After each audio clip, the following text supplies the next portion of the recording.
Lecturas que vislumbran el acontecer informativo. Con Román Losinski. Comenzamos este recorrido el día de hoy en materia política con lo que titula Mundo UR, y es que la Asamblea Nacional aprobó por unanimidad la primera discusión del proyecto de ley de amnistía y convivencia democrática, así se llama, con la información de Erlis Marchán Pérez. El instrumento legal tiene origen en el Poder Ejecutivo y busca promover la reconciliación y el respeto mutuo. El presidente de la Asamblea Nacional, Jorge Rodríguez, aseguró que existe voluntad para llevarlo a cabo. Jueves, 3:48 de la tarde. Nosotros pedimos perdón y tenemos que perdonar también. Rodríguez también exhortó a todos los sectores a dar un paso adelante. Le digo a mis compañeros de la bancada opositora, pónganse la mano en el corazón y pregúntense si ustedes han rectificado, porque errores habrán cometido. Los casos que serán considerados en la ley datan de 1999 hasta la entrada en vigencia de la norma. El diputado Tomás Guanipa de la bancada Libertad enfatizó que debe cumplir un propósito social. Jueves, 3 de la tarde. Esta ley debe tener todas las garantías y los estándares internacionales para que sea una ley para todos por igual, para que todos los que están hoy detenidos puedan salir y puedan incorporarse a la vida pública. Por su parte, el diputado Jorge Arreaza del PSV aseguró que la norma no promoverá impunidad y llamó a no usarla con otro propósito. Jueves, 2:41 de la tarde. Que nadie asuma esta ley como una señal de debilidad, que nadie la use para alimentar agendas ocultas, mezquindades, cálculos políticos parciales. Entre tanto, el diputado de Fuerza Vecinal David Uzcategui afirmó que el instrumento legal consolidará una nueva etapa en la sociedad. Jueves, 3:05 de la tarde. Debe representar el mayor ejercicio de fortaleza que puede mostrar una democracia, la capacidad de sanar. El proyecto de ley de amnistía y convivencia democrática pasará a una fase de consulta popular en la que se recibirán propuestas para enriquecer el borrador que se llevará a la segunda discusión. El presidente del Parlamento, Jorge Rodríguez, insistió en que la celeridad del proceso debe ser la divisa. Escucharon la voz de Jorge Rodríguez, pues al promulgar la aprobación en esta primera instancia, hay que decir, primera discusión, brindó un discurso con el perdón como eje. Pedimos perdón porque, lo digo con claridad, a mí no me gustan los presos. Puede ser necesario por los códigos penales o por lo que sea, o por las realidades de la política y de la situación concreta de una sociedad. Igualmente recordó una anécdota con el expresidente Hugo Chávez en la que, según él, le ofreció ser ministro de Interior. Hago otra inferencia más. A mí Chávez una vez me ofreció ser, imagínense, tamaño desaguisado, ser ministro del Interior. Y me dijo, mejor no, porque vas a soltar a todos los presos, comunes pues también incluidos. Son las 6:21 de la mañana. Por su parte, confirmado, titula con Delcy Rodríguez, que hizo un llamado este jueves a superar las diferencias, cita textual, luego del avance de la ley de amnistía en nuestro país en primera discusión, insisto. Y citen acá, hoy quiero aprovechar y agradecer a la Asamblea Nacional. Hoy ha ocurrido un hecho muy importante para Venezuela. Se ha aprobado por unanimidad y por todas las fuerzas políticas que hacen vida en el Parlamento la primera discusión de la ley de amnistía, que es una ley para la paz y la reconciliación nacional. Lo dijo durante un acto en Ciudad Bolívar. Sobre este tema, sobre la aprobación en primera discusión de la ley de amnistía, quisimos consultar al director del Centro de Derechos Humanos de la Universidad Católica Andrés Bello, Carlos Luzberti. Le preguntamos sobre la aprobación en esta primera discusión, sobre la propuesta presentada por su presidente Jorge Rodríguez de hacer consultas a todos los sectores, incluyendo a familiares de detenidos, los propios detenidos y las víctimas, y esto nos dijo. Bueno, la propuesta de una ley de amnistía creo que es una medida que tiene que saludarse positivamente, porque creo que es una medida concreta que atiende a un clamor nacional e internacional por la libertad plena de todas las personas detenidas por motivos políticos, los presos políticos.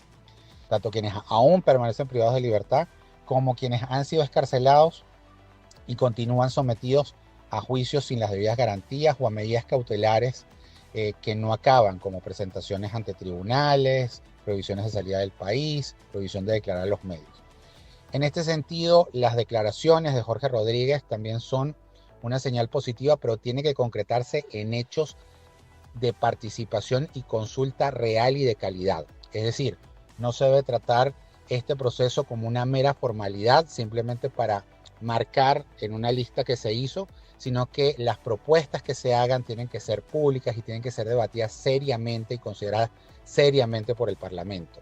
Los distintos proyectos legislativos deben estar disponibles en la página web de la Asamblea Nacional y tiene que dársele la mayor difusión y la mayor divulgación a todo este proceso para hacer efectivo el derecho a participación que tiene toda la sociedad venezolana. Es la voz del director del Centro de Derechos Humanos de la Universidad Católica Andrés Bello, Carlos Luzverdi. Ahora, en sintonía con lo que muchos han dicho en los últimos días, confirmado nos tienen, por ejemplo, que el Comité de Familiares de Presos Políticos en Venezuela pide ser tomado en cuenta en la discusión sobre esta ley de amnistía. Aseguran que solo los allegados a los detenidos, organizados legítimamente, conocen a fondo la situación. Diego Casanova, integrante de la ONG, advirtió que una exclusión de estas agrupaciones y de los mismos detenidos le restaría legitimidad a este proyecto. Ahora, confirmado también nos tiene que, bajo la luz de las velas y el eco de una consigna que no descansa, los familiares de los detenidos en la sede del SEBIN, conocida como el Helicoide, cumplieron 28 noches consecutivas de vigilia este jueves 5 de febrero. La exigencia es única y rotunda: la liberación inmediata de todos los presos políticos en Venezuela. También confirmado nos tiene que familiares de detenidos por motivos políticos protestaron frente al Palacio de Justicia para exigir la libertad de todos los detenidos y reclamar su participación en la discusión del proyecto de ley de amnistía.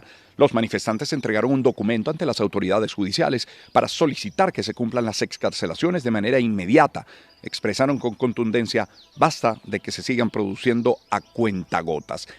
Todo lo anterior ocurre mientras el propio Comité por la Libertad de los Presos Políticos denunció el 5 de febrero haber sido víctima de actos de intimidación por parte de sujetos desconocidos luego de una actividad que realizaron en las inmediaciones del Palacio de Justicia. Así lo recoge El Diario. De acuerdo con el comunicado difundido por la ONG en X, los sujetos se encontraban apostados cerca del lugar donde se estacionó el vehículo de Margaret Baduel, integrante del comité. Presuntamente desde allí tomaban fotografías a los asistentes. Y mire, CNN recoge que a 4 semanas de que las autoridades de Venezuela anunciaran el 8 de enero que un número importante de personas presas serían liberadas, se han producido 383 excarcelaciones en el país. Esto según el recuento de la organización no gubernamental Foro Penal. Y en otro tema, pasamos la página, en otro tema, Informe Aéreo nos tiene que 5 compañías venezolanas y 2 dominicanas fueron autorizadas para reanudar los vuelos entre ambos países luego de la normalización de los servicios consulares que habían sido suspendidos desde julio 2024. La reactivación aérea y de los servicios consulares entre República Dominicana y Venezuela avanzan con la autorización a 7 aerolíneas para que retomen los vuelos entre ambos países. Son ahora las 6 de la mañana con 26 minutos. Si está siguiendo nuestra transmisión a través de YouTube, verá en pantalla dividida pues una imagen mía, pero sobre todo concéntrese en el fondo, no en mí, aunque estoy en primer plano, pero es el paraje desde donde estamos transmitiendo este programa muy especial del día de hoy. Es la Colonia Tovar, pero sobre todo la otra imagen. La otra imagen nos muestra el horizonte, la vista que yo sí tengo de frente, que usted puede disfrutar también, con una paleta de colores en este amanecer que es increíble. La verdad es que no se hace honor a través de la pantalla lo que estamos viviendo acá, este amanecer. Si miramos hacia arriba, una luna esplendorosa, bellísima, el canto de los pájaros, es decir, un amanecer bucólico que además estará acompañado a partir de las 7 de la mañana de extraordinarios invitados que nos hablarán de la historia, de las costumbres, de las tradiciones, de lo que significa ser un coloniero y de lo que representa la Colonia Tovar incluso para Alemania, porque entre los invitados tendremos vía telefónica al embajador de Alemania en Venezuela, entre otros invitados el día de hoy. Vamos ahora, mi querido Nelson, con Economía. Y Mundo R nos tiene que Repsol y Lorelanprom manifestaron su intención de realizar inversiones en el país a través de alianzas estratégicas. Este es un reporte de Ginette González. Repsol, la multinacional energética y petroquímica española que ha operado en el país por más de 30 años, informó este miércoles que está preparada para invertir con fuerza en Venezuela a través de 2 de sus directivos que se reunieron con la presidenta ejecutiva de la República, Delcy Rodríguez, y su equipo. Igualmente, la empresa petrolera francesa Maurel&Prom sostuvo un encuentro con Rodríguez con la intención de crear alianzas en cuanto a la producción de hidrocarburos. En Bloomberg leemos que la prioridad de Ryan Lance, es el director ejecutivo de ConocoPhillips en Venezuela, no es extraer crudo en nuevos pozos, es recuperar miles de millones de dólares que se le adeudan a su compañía casi 2 décadas después de que sus proyectos petroleros fueran nacionalizados. A pesar de aproximadamente $10.000 millones en sentencias favorables de árbitros internacionales que responsabilizan a Venezuela por las confiscaciones, los esfuerzos del gigante petrolero de Houston por recuperar todo lo que se le debe se han visto frustrados. Resolver este problema tiene prioridad sobre realizar nuevas inversiones en la nación latinoamericana. Se refieren a Venezuela, según señaló Lance, a pesar de la solicitud del presidente de Estados Unidos, Donald Trump, de que perforadores estadounidenses ayuden a reactivar el sector petrolero en Venezuela. Y volviendo a Reuters, leemos que Shell está evaluando inversiones en ciertas oportunidades de gas natural costa afuera en Venezuela que implicarían desembolsos por unos pocos miles de millones de dólares con producción prevista en los próximos 2 años, según dijo el director general Wael Sawan en una entrevista con CNBC el día jueves. Y en Reuters también leemos que la empresa energética india Reliance Industries compró 2 millones de barriles de petróleo venezolano a la compañía comercializadora Vitol, que será entregado en los próximos 2 meses, según señalaron fuentes comerciales. Según publicó también Reuters, esta es la primera compra del conglomerado multinacional indio a Venezuela en casi un año. Las empresas comercializadoras Vitol y Transfigura obtuvieron licencias por parte del gobierno de Estados Unidos para vender millones de barriles de petróleo venezolano. El crudo venezolano que adquirió Reliance Industries será entregado en abril 2026 con un descuento de alrededor de $6.5 a $7 por barril con respecto al precio del Ice Brent, según acotaron algunas fuentes comerciales. Y en Banca y Negocios, 6:29 de la mañana, leemos que Argentina, Guyana, Brasil siguen estando en condiciones de impulsar el crecimiento de la producción petrolera en Sudamérica durante los próximos años, a pesar de la presión de Estados Unidos para que se invierta en Venezuela, según Rystad Energy. La consultora estima que los proyectos emblemáticos de los 3 países añadirán más de 700.000 barriles diarios a la producción petrolera este año, frente a los 300.000 barriles diarios potenciales de Venezuela. Estos países superarán a Venezuela al menos hasta 2030, según la consultora. Y mire, el medio llamado El Cooperante nos tiene que el economista y presidente de Data Analysis, Luis Vicente León, analizó este jueves el impacto de la apertura petrolera que comienza a gestarse en Venezuela, proyectando un escenario de crecimiento positivo pero moderado. Según León, los ingresos por concepto de hidrocarburos podrían ubicarse entre un 50 y 100% por encima de lo registrado en 2025, lo que generaría oxígeno económico vital para el país. Ahora, en Mundo Verde también se recoge que el economista Asdrúbal Oliveros aseguró este jueves que las perspectivas para 2026 han cambiado de forma positiva y apuntó que la economía podría crecer entre 10 y 12%, mientras que el sector petrolero podría expandirse hasta 30%. Según sus cálculos, el Estado va a contar con casi $10.000 millones adicionales en su flujo de ingresos. Asimismo, sostuvo que el retroceso de la inflación podría ser más lento de lo que la gente necesita para recuperar el poder adquisitivo y la capacidad de ahorro. Y en finanzas digital, encontramos que el mercado de consumo masivo en Venezuela cerró 2025 con un crecimiento de 8,4%, repito, 8,4% en volumen, alcanzando un promedio de 17.7 millones de unidades semanales, según datos presentados por Alexander Cabrera, CEO de Atenas Grupo Consultor. La firma proyecta que en 2026 el volumen podría llegar a 19 millones de unidades semanales, lo que apunta a una continuidad en la expansión del consumo. Y de hecho, la Cámara Venezolana de la Industria de Alimentos, Cavidea, y esto lo recoge Banca y Negocios, informó que en 2025 hubo un alza en la producción nacional de algunos rubros con respecto al año anterior, lo que se traduce en una mejora en la demanda a nivel de los anaqueles, donde la producción nacional ha alcanzado más de 90%, según dijo el presidente del gremio, Juvenal Arbeláez. En ese sentido, detalló que la producción de arroz destinado a la manufactura creció 15% y que el maíz blanco utilizado para elaboración de harina precocida tuvo un crecimiento de 17%. Cierro el tema económico, aunque nos queda algún titular de turismo para la próxima parte, pero Banca y Negocios nos tiene que el representante de la Unión Nacional de Caficultores de Venezuela, Félix Saavedra, indicó que los caficultores del país están proponiendo que el precio del quintal de café estándar se fije entre $280 y $300. En ese sentido, acotó que el costo de producción de café se ubica entre 200 y 220, dependiendo de la zona geográfica donde se encuentran. Cabe recalcar que un quintal de café equivale aproximadamente a 57,5 kilos, dependiendo del estado del grano.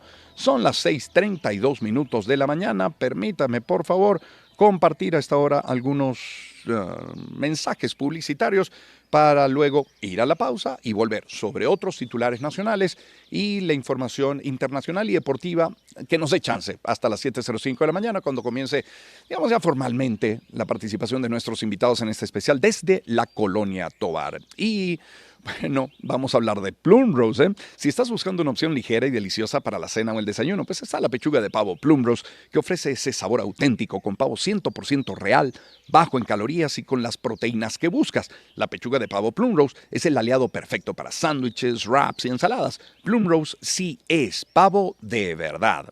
Y hablemos también de Grupo Leti. Hay que sacar lo que nos molesta fuera y hacer que las cosas fluyan. Por eso está Fluvirin de Grupo Leti, un jarabe expectorante a base de extracto de Hedera helix que ayuda a diluir las secreciones bronquiales para aliviar la tos y las afecciones broncopulmonares. Fluvirin de Grupo Leti, siempre pendiente de tu bienestar para sacar lo molesto hacia afuera y dejando la sensación de alivio. Grupo Leti, porque tu salud nos importa, nuestro compromiso es mayor por ti. Y a ver, el secreto de una buena comida no es solo la sazón, sino la calidad de los ingredientes. Y eso aplica para todo. Por eso en tu cocina no puede faltar el aceite Portumesa, 100% puro de soya y hecho con orgullo por manos venezolanas. Un aceite que no cambia el sabor de tus comidas, sino absorbe el sabor de los alimentos. Portumesa es tu aliado en la cocina. Si buscas un aceite de calidad y a buen precio, busca tu aceite Portumesa. Portumesa es calidad en tu mesa. @portumesa.be. Y cierro este grupo de mensajes publicitarios con Digitel. Toma el control y conéctate con Digitel. Llévate tu línea gratis 422 con el número que prefieras y volte. Esto al recargar y activar tu plan inteligente Plus de 6, 12 o 30 gigabytes con redes sociales incluidas. Actívala en la aplicación Digitel, centros de atención o agentes autorizados. Promoción autorizada por la SUNDE del 15 de enero al 9 de abril 2026. Repito, transmitimos desde el Hotel Edelweiss en la Colonia Tovar. Hermosísimo amanecer que puede disfrutar a través de nuestra transmisión ahora mismo, a esta hora de la mañana, en YouTube. Vamos a la pausa, volvemos enseguida con más.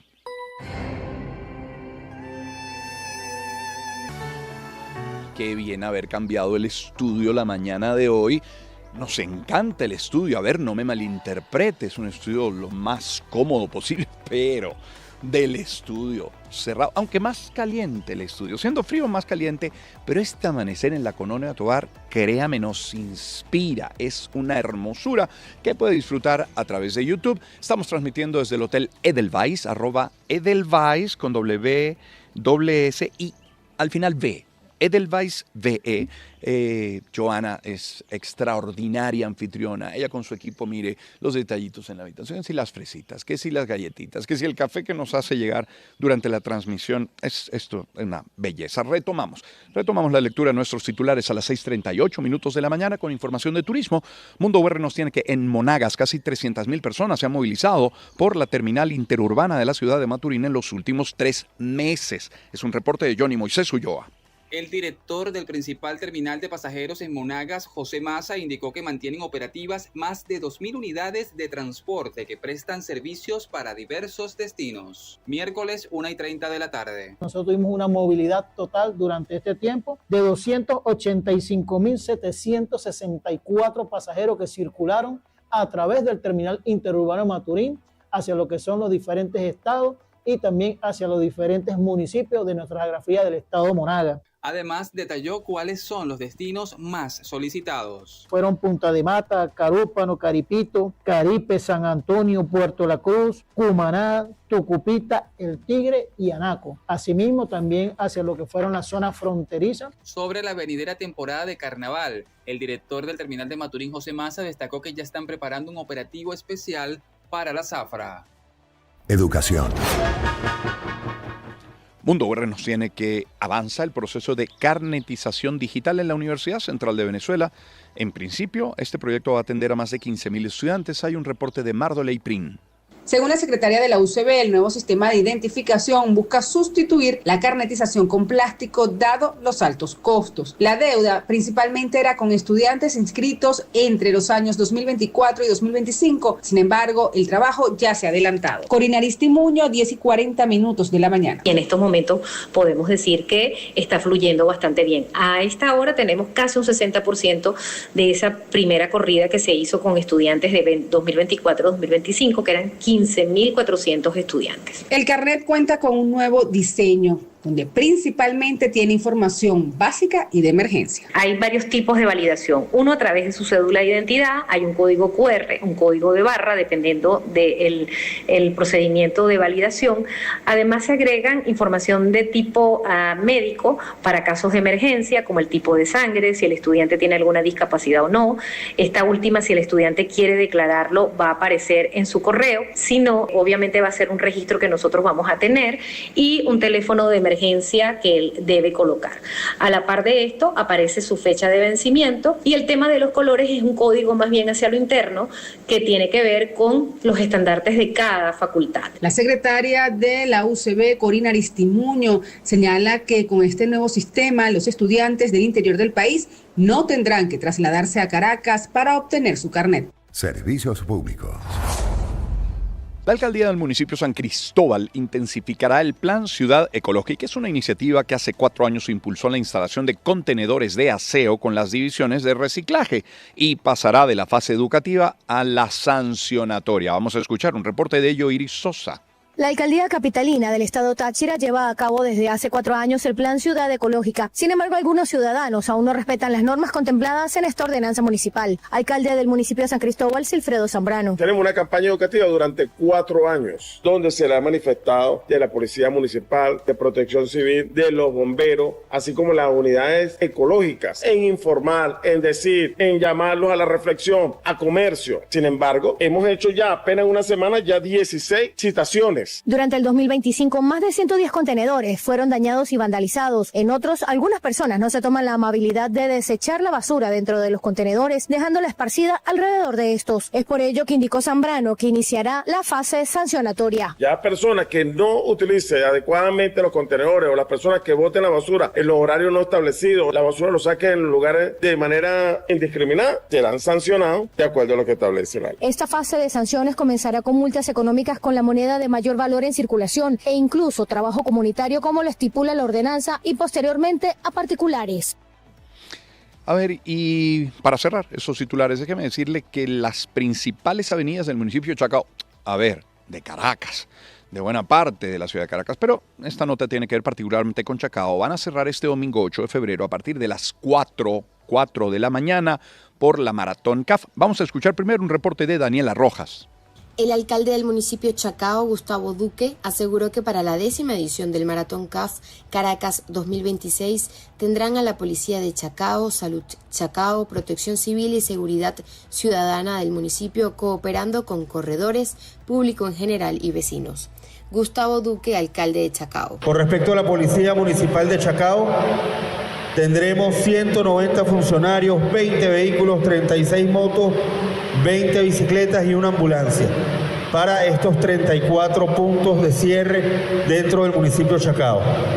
Con respecto a protección civil, tendremos 5 vehículos, 4 motos y 6 bicicletas y Salud Chacao, 16 funcionarios distribuidos en 3 puntos de salud.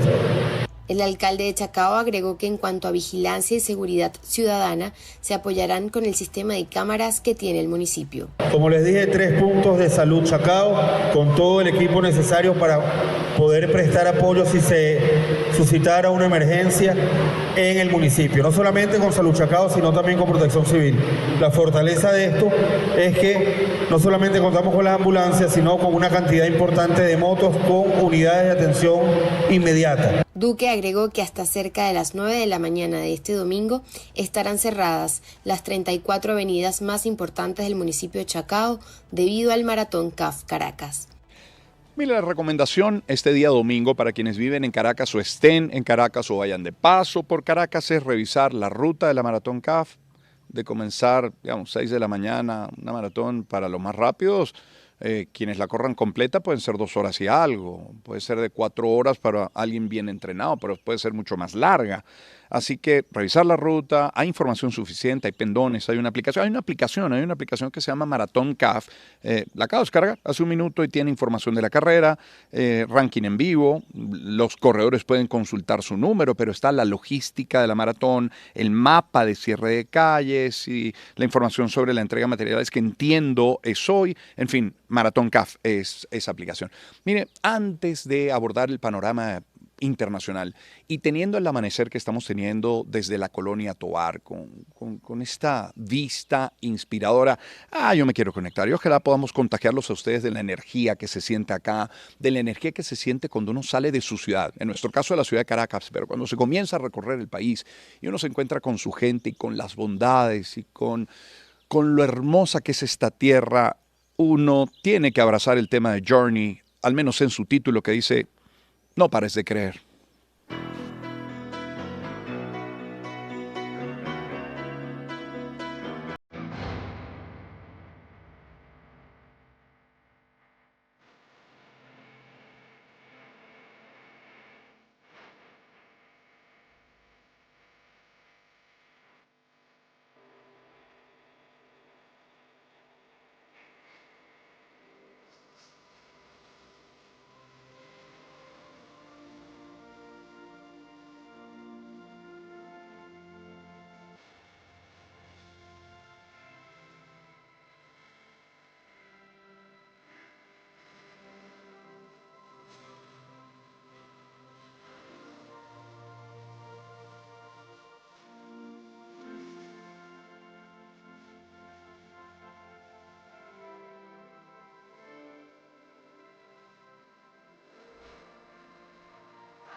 Cada día un sueño nuevo que buscar, bajo el cielo azul alegre que me das.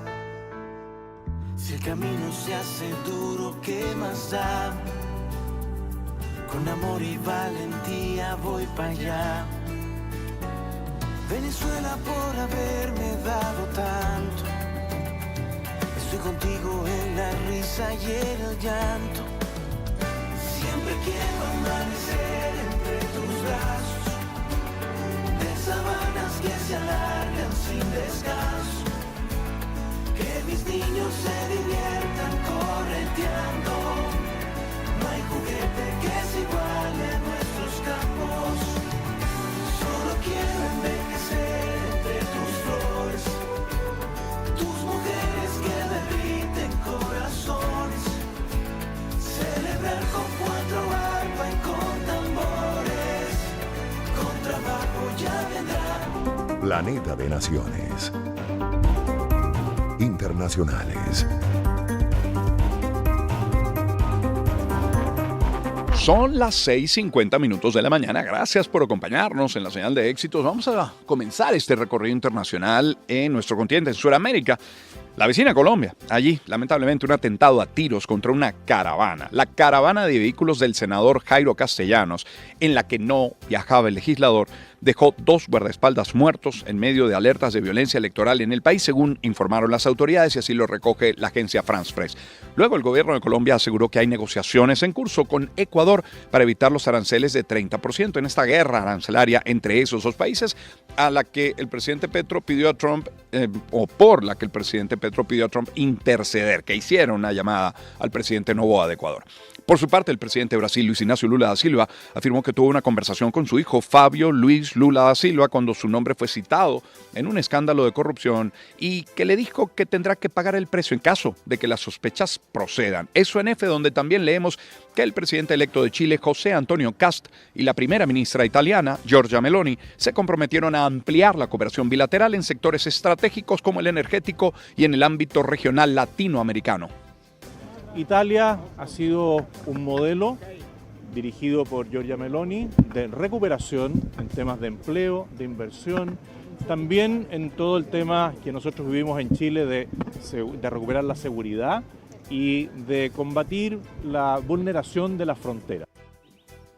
Vamos a ver, tenemos también que el presidente de El Salvador, Nayib Bukele, acude este jueves al Desayuno de Oración Nacional. Es un foro celebrado en Washington en el que el mandatario estadounidense Donald Trump ofreció un discurso para los asistentes. Y Argentina firmó un acuerdo de comercio e inversión recíproco con Estados Unidos, según informó el gobierno de Javier Milei, que precisó que el tratado concederá a la carne argentina un acceso sin precedentes al mercado estadounidense. Luego en Mundo UR encontramos que el presidente de Cuba, Miguel Díaz-Canel, aseguró que su gobierno está dispuesto a un diálogo con Estados Unidos luego de las presiones de Washington en las últimas semanas. A un diálogo sobre cualquiera de los temas que se quiera debatir o dialogar. ¿Con qué condiciones? Sin presiones, bajo presiones no se puede dialogar. Sin precondicionamiento, en una posición de iguales, en una posición de respeto a nuestra soberanía, a nuestra independencia, a nuestra autodeterminación, sin abordar temas que laceren y que podamos entender como injerencia en nuestros asuntos. Por cierto que el presidente de Cuba confirmó que la isla no ha recibido combustible desde el exterior, desde el pasado diciembre, debido precisamente a las presiones de Estados Unidos. El mandatario, Díaz-Canel, aseguró que el bloqueo petrolero va a tener consecuencias serias en el país. Desde esa fecha, aquí no se recibe combustible en este país. Por lo tanto, tenemos problemas en la disponibilidad de combustible para garantizar no solo ya la generación eléctrica, sino actividades básicas, sobre todo que tienen que ver también directamente con la población. Por eso hoy se reunió el Consejo de Ministros para complementar estas directivas de gobierno para enfrentar el desabastecimiento agudo de combustible.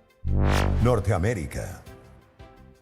Bueno, tenemos también que, por ejemplo, la administración del presidente Trump anunció el envío de una partida adicional de ayuda humanitaria para Cuba valorada en $6 millones en un contexto marcado por el veto de Washington a los envíos de crudo hacia la isla. Y China apoya firmemente a Cuba en la salvaguarda de su soberanía y seguridad nacional y se opone a la interferencia injustificada de fuerzas externas. Esa es una cita textual, según declaró el ministro de Relaciones Exteriores chino Wang Yi a su homólogo cubano Bruno Rodríguez. Esto ocurrió en Pekín.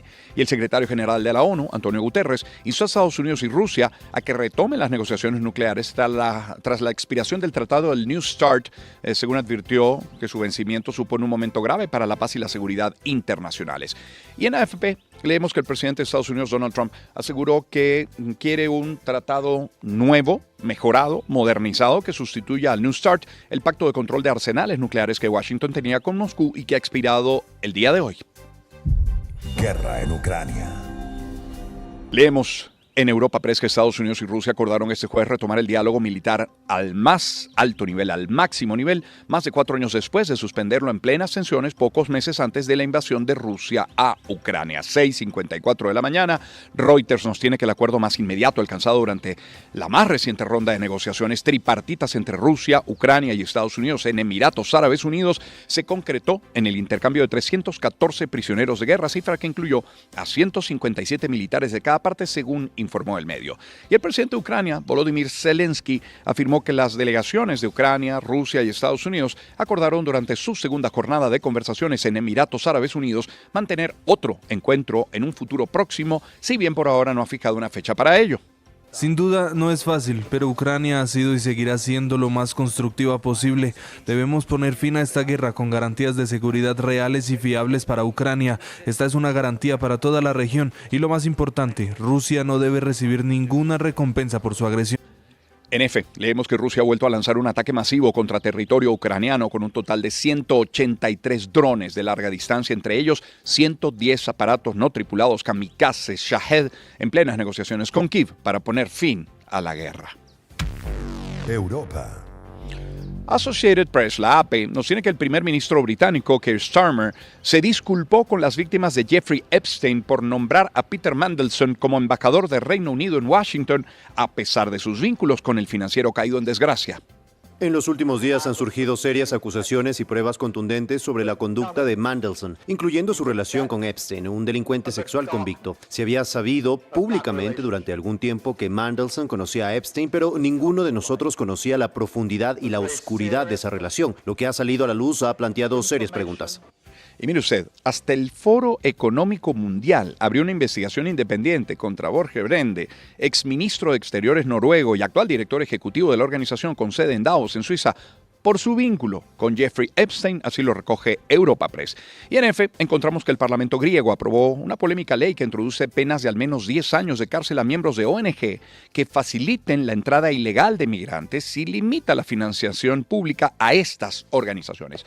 Vayamos a España, 6:56 de la mañana. El paso de la borrasca Leonardo ha provocado nuevos desalojos en varias localidades de Cádiz, Granada, Córdoba, Jaén, Málaga y Sevilla. Desde Madrid, desde la capital, tenemos un reporte con Luis Martínez. La sexta y última borrasca de gran impacto del tren de borrascas que ha azotado España dejará precipitaciones muy abundantes en amplias zonas del país, especialmente en Andalucía, temporal marítimo y rachas de viento muy fuertes. Las acumulaciones causarán un significativo impacto hidrológico tanto en la vertiente atlántica andaluza como en la mediterránea. La Junta de Andalucía, presidida por Juanma Moreno, ha ordenado el desalojo total de la localidad de Grazalema en la región de Cádiz ante los riesgos de las lluvias que han caído recientemente en la zona, donde se han inundado varias casas desde la noche de este miércoles. El viernes habrá un receso en estas precipitaciones, pero se estima que sea hasta el día lunes cuando se estabilice el ambiente luego del paso de esta poderosa borrasca Leonardo. Tenemos también en Europa Press que la Comisión Nacional Electoral de Portugal aclaró que la ley en ese país no permite un aplazamiento general de las elecciones y que un estado de emergencia, alertas meteorológicas o situaciones adversas no son motivo suficiente para autorizarlo, tampoco a nivel municipal, pese al impacto de la borrasca Leonardo, que siguió al temporal Christine y llevó al gobierno a ampliar el estado de calamidad. Medio Oriente. Europa Press nos tiene que el primer ministro de Israel, Benjamín Netanyahu, advirtió que durante los ataques del 7 de octubre de 2023 se produjeron errores de inteligencia, cita textual, pero descartó que hubiera acto de traición alguna por parte de los servicios secretos de Israel. Por cierto, cientos de israelíes intentaron cruzar este jueves la frontera hacia Gaza, según aseguró el ejército de Israel, después de que a lo largo de la tarde se desarrollaran concentraciones de civiles derechistas junto a la línea divisoria. El ejército de Israel anunció una nueva ronda de ataques contra supuestas posiciones del partido milicia Hezbollah en el sur del Líbano, unos bombardeos que llegan a pesar del alto al fuego acordado hace más de un año entre las autoridades israelíes y precisamente Hezbollah. Y en otros temas, el alto comisionado de Naciones Unidas para los Derechos Humanos, Volker Turk, solicitó $400 millones, unos 338 millones de euros, para hacer frente a las necesidades humanitarias en el mundo, al tiempo que ha alertado del recrudecimiento significativo de las crisis. Y en F, con esto cerramos el panorama internacional. El temporal que azota el norte de Marruecos ha obligado a evacuar hasta ahora 143.164 personas de localidades en riesgo, según el último informe del Ministerio Marroquí de Interior. El grueso de los desalojos se ha registrado en la provincia de Larache al norte, con más de 110.000 evacuados, seguida de Kenitra, próxima a Rabat, con cerca de 17.000. Vamos ahora con el panorama deportivo.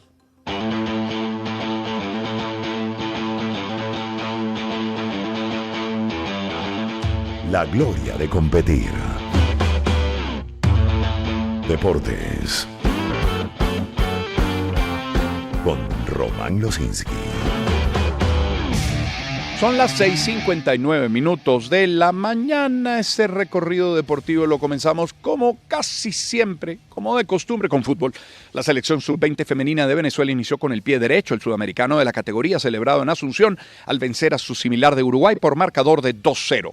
Encontramos que el venezolano Richard Páez fue anunciado como nuevo entrenador del Cúcuta Deportivo Fútbol Club de la primera división del balompié cafetero, es decir, del fútbol colombiano. Esa noticia significa el regreso de Páez a los banquillos luego de 6 años de su última experiencia con Mineros de Guayana en la Liga Fútbol, y además será su segunda experiencia en Colombia. Allí pasó por Millonarios, experiencia, ganador, viene con toda. Bienvenido, profesor, al rojinegro, señala el mensaje del club a través de sus redes sociales. Y los dos gigantes del fútbol vasco, Athletic Club de Bilbao y la Real Sociedad, donde juega el venezolano John Aramburu, se clasificaron para las semifinales de la Copa del Rey. El Athletic venció como visitante al Valencia 1-2, mientras que la Real derrotó también al Vasco Alavés 2-3. Y el Comité de Ética, Control y Disciplina de la UEFA sancionó con 2 partidos al atacante del Real Madrid, Rodrigo Góez, que se perderá la eliminatoria de los 16avos de final contra el Benfica por insultar o dirigir lenguaje abusivo a un árbitro. Es una cita textual. El atacante fue expulsado precisamente en el minuto 96 ya del último encuentro del máximo torneo europeo contra el conjunto portugués, con derrota madridista 4-2 en Lisboa por el colegiado italiano Davide Massa. Y mire, multazo de la UEFA Real Madrid. El organismo rector del fútbol europeo sanciona con 40.000 euros por salir tarde en el compromiso ante Benfica de la última jornada de la fase de Liga de la Champions, donde todos los partidos debían disputarse en horario unificado.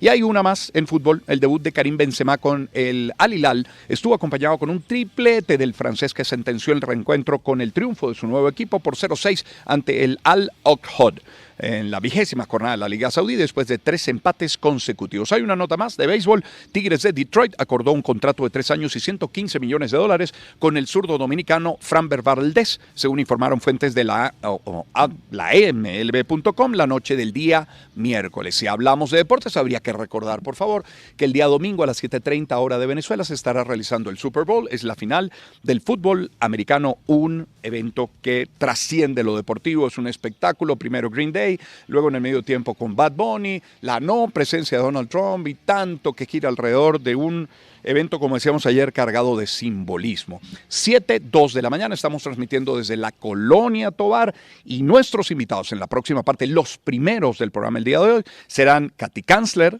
coloniera, creadora de contenido, creadora de Venezolario. También estará con nosotros Julio Carrillo, coloniero, prestador de servicios turísticos acá en la Colonia Tovar, pero músico y cultor también.